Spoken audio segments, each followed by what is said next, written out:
Although they target their land to prevent massive video clips like we saw before, in reality, this changes nothing. Early this morning, the 11th wave of Iranian attacks truly struck Israel. At least 30 missiles were launched from Iran towards several areas in Israel in less than an hour. According to reports from the Islamic Revolutionary Guard Corps, the 11th wave of Operation True Promise Tree utilized first-generation Fatah missiles, marking the beginning of the end for Zionist air defense. This missile attack demonstrates that Israel's defense has indeed been defeated. Despite the significant threat from the United States, with Donald Trump recently discussing seriously the possibility of United States involvement in helping Israel attack superior Iran, at least an unexpected, unconditional move, the Iranian Supreme Leader Ayatollah Ali Khamenei stated in a post on the X platform under the name Smo Hader that the battle has begun. Iran warned that the battle has just started, and a major attack was executed again on Israeli territory, in the 11th wave of attacks with 30 missiles launched according to reports from Iranian media. Tehran used new Fatah missiles. One missile in its attack on Israel is a hypersonic missile traveling at high speed, Mach 5 or 5 times the speed of sound, approximately 6,110 kilometers per hour, with its ability to maneuver to evade the Israeli defense system. The Iranian missiles managed to hit their target, and TRT World released images of Fatah missiles stating that the Israeli air defense system, the Iron Dome, attempted to intercept the Iranian ballistic missiles heading toward Tel Aviv, but, some missiles evaded the system. In the circulating video, it's visible how dozens of Israeli defense missiles failed to stop the Iranian attack, and ultimately, the missiles managed to strike their target. On the other hand, Israel hasn't remained silent either, launching an attack on Iran using F-35I stealth aircraft supported by American refueling planes for long-range missions. The Israeli fighter jets used precision-guided missiles like Popeye to target objectives such as nuclear facilities, the national media building of Imam Hussein University in Tehran, and yet, the damage from the Israeli attack on Iran cannot be compared to the damage Iran inflicted on Israel. Israeli media reported on Sunday, quoting the Bnei Brak municipality, south of Tel Aviv, that 80 buildings were damaged, including 22 at risk of collapse, due to the Iranian bombardment, with the area being one of the targets of Sunday's attacks. At the same time, operations halted at the oil refinery located at the port in Haifa, after significant damage was inflicted on the refinery's power station.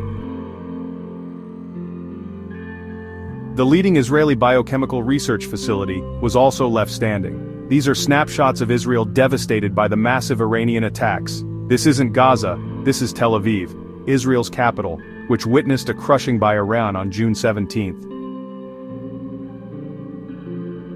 Reports from various reliable sources indicated that Trump and Netanyahu spoke over the phone for approximately 1 hour and 20 minutes.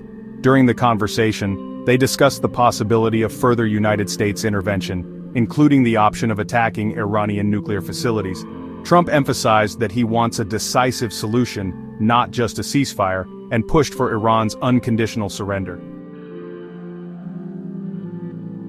Simply put, Trump wants Iran to surrender, even threatening the Iranian supreme leader, and claiming that the United States knows where Ayatollah Khamenei is, showing limited patience at this time. Netanyahu has long used the same excuse that Iran is very close to possessing nuclear weapons, claiming that Iran has surpassed Iraq in ballistic missile development, and with current enrichment rates, Iran could possess enough uranium to make a nuclear weapon within weeks. Iraq and Iran by next spring at the latest, or by next summer, and with current enrichment rates, medium enrichment will be completed, moving to the final stage. If you believe Netanyahu's statements, that's your right. But the truth is that Netanyahu is one of the most dangerous figures in the world. Do you know how long the propaganda about Iran being close to possessing nuclear weapons has been going on? Recently, a year ago, 5 years ago, the truth is that Netanyahu has been spreading propaganda about Iranian nuclear weapons for 30 years since 1990, even before he became prime minister. If Netanyahu said in 2012 that Iran was close to possessing nuclear weapons, why hasn't that happened yet? In 1995, Netanyahu said that Iran could make a nuclear bomb in the next 3 to 5 years. We should now be able to understand the meaning of this propaganda. In the end, the 10th wave of Iranian attacks wasn't just a missile attack but honestly a symbol of a new chapter in the Middle East war. Israel, once known as the strongest state, must now face the bitter reality of Iranian supersonic missiles breaching its defense system and destroying its main cities, while Netanyahu, under pressure, returned to playing the old narrative he has repeated for nearly 3 decades, that Iran is one step away from nuclear weapons, and the bomb.